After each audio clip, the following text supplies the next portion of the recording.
Hello students, आज हम बात करेंगे इंटरसेक्शन ऑफ सरफेस के ऊपर। इंटरसेक्शन ऑफ लाइंस का तो सबने पढ़ा ही हुआ है, मैट्रिक्स लेके ऑनवर्ड हम intersection of lines find out करते रहते हैं। तो हमें पता है कि जब भी लाइंस इंटरसेक्ट करती हैं तो उसके जो रिज़ल्ट में हमारे पास क्या चीज़ आती है, एक पॉइंट आता है। लाइंस दो हो सकती हैं, तीन हो सकती हैं, लाइंस की ओरिएंटेशन भी मैटर नहीं करती।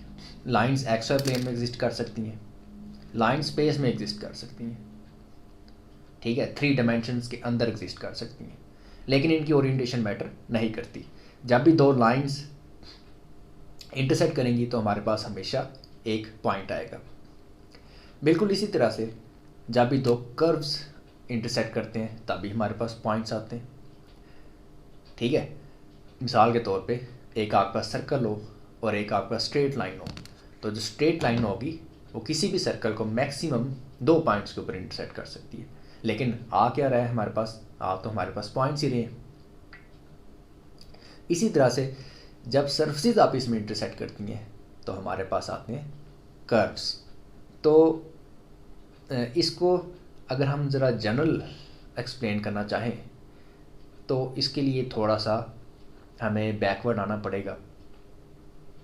हमें ये देखना होगा कि जो लाइंस होती हैं ये असल में कितने डायमेंशनल ऑब्जेक्ट्स हैं। मिसाल के तौर पे मैं अगर एक कोई भी इंसेक्ट पकड़ूं और उसे इसके ऊपर रखता हूं तो वो इंसेक्ट किस डायरेक्शन में मूव करेगा, उसके पास मूवमेंट की कितनी डायरेक्शंस अवेलेबल है। ये तो बड़ी सिंपल सी बात है, ठीक है। आप देख सकते हैं कि जो इंसेक्ट है वो एक ही डायरेक्शन में मूव कर रहा है। ये बड़ी मुश्किल से मेरे हाथ आया है। अब इसी तरह से अगर मैं एक इंसेक्ट को एक पॉइंट के ऊपर रखूं तो जाहिर है कि जो पॉइंट है उसके ऊपर तो इंसेक्ट मूव ही नहीं कर सकता, एक पॉइंट है, सिंपल, ठीक है। इसी तरह से अगर मैं इंसेक्ट को एक प्लेन के ऊपर रखता हूँ तो इंसेक्ट मैक्सिमम 2 डायरेक्शंस में मूव कर सकता है। इस बात से कतई नज़र कि उस प्लेन की जो ओरिएंटेशन है वो क्या है, वो प्लेन एक्स वाई प्लेन हो सकता है, वो प्लेन स्पेस के अंदर हो सकता है, ठीक है। जो प्लेन है हमारे पास वो किसी उसकी जो ओरिएंटेशन है वो कोई भी हो सकती है। यहाँ पे इस तरह से प्लेन हो सकता है, ठीक है, एक्स वाई प्लेन में प्लेन पड़ा हो सकता है, उसकी ओरिएंटेशन मैटर नहीं करती। जो इंसेक्ट है उसके पास मैक्सिमम 2 डायरेक्शंस अवेलेबल है प्लेन के ऊपर मूव करने के लिए।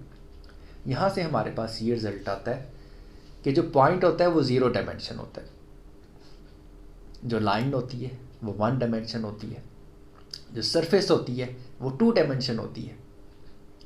इट डजेंट मैटर कि सरफेस किस टाइप की है, वो स्फीयर हो सकता है, पैराबोलॉइड हो सकता है, प्लेन हो सकता है, लेकिन सरफेस हमेशा 2 डायमेंशन होती है। अब आप सोच रहे होंगे कि सरफेस अगर 2 डायमेंशन होती है तो हम 3 डायमेंशंस की बात क्यों करते हैं।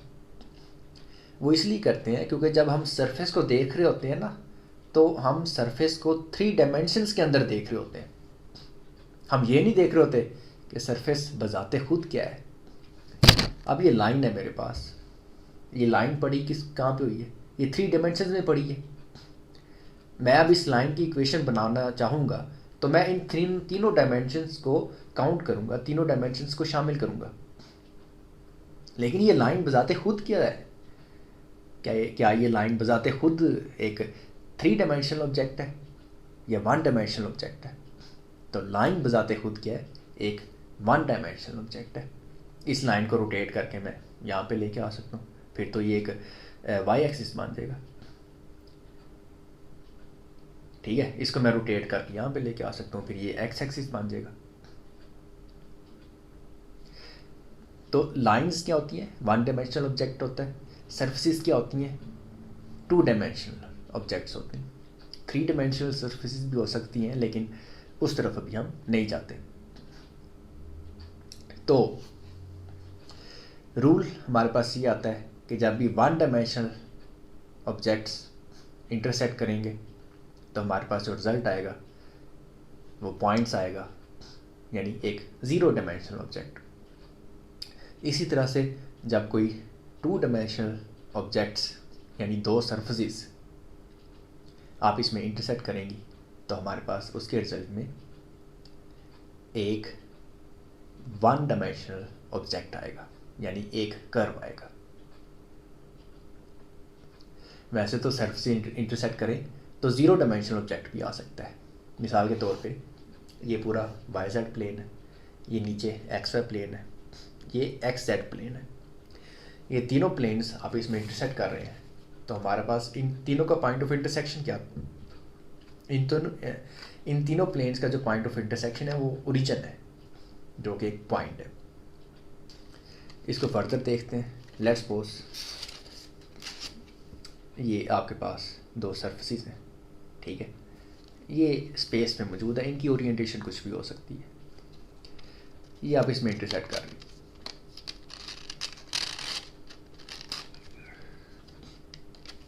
तो आप देख सकते हैं कि ये दोनों क्योंकि प्लेन्स थे, इन दोनों प्लेन्स ने इंटरसेक्ट किया है तो हमारे पास उसके रिज़ल्ट में क्या चीज़ आई है, एक स्ट्रेट लाइन आई है। और वो स्ट्रेट लाइन यहाँ पे नज़र आ रही होगी आपको। ये क्या चीज़ है यहाँ पे, ये इनकी इंटरसेक्शन है। इसी तरह से मैं सरफेस को थोड़ा सा मोड़ देता हूँ। लेट्स सपोज अब ये सरफेस है हमारे पास, ये सरफेस एक मुड़ी हुई सरफेस है, ठीक है, इसमें कर्वेचर मौजूद है।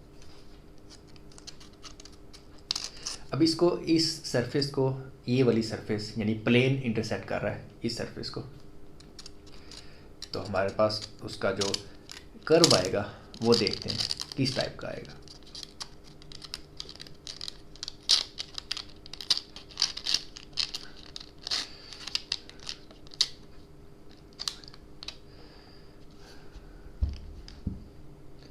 तो आप देख सकते हैं कि इस टाइम जो हमारे पास कर्व आया है वो एक सर्कुलर टाइप का कर्व आया है, ठीक है।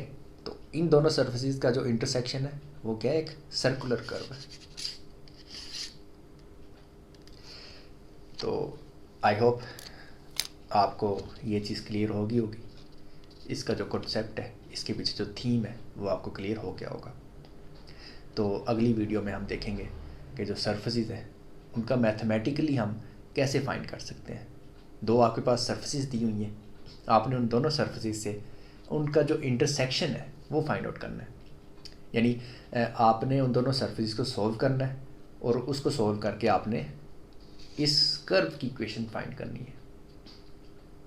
ये बिल्कुल ऐसे ही है जैसे हम जब 2 लाइंस की फाइंड करते हैं, 2 लाइंस को सिमल्टेनियसली सॉल्व करके उनका पॉइंट ऑफ इंटरसेक्शन फाइंड करते हैं, ठीक है। वो मेथड तो बड़ा सिंपल है। तो इस मेथड में थोड़ी सी टेक्निकलिटी और डिफ़िकल्टी ज़्यादा है। तो अभी की वीडियो इतनी काफ़ी है, ठीक है। इसके बाद फिर अगली वीडियो में मुलाकात होगी आपसे। Thank you.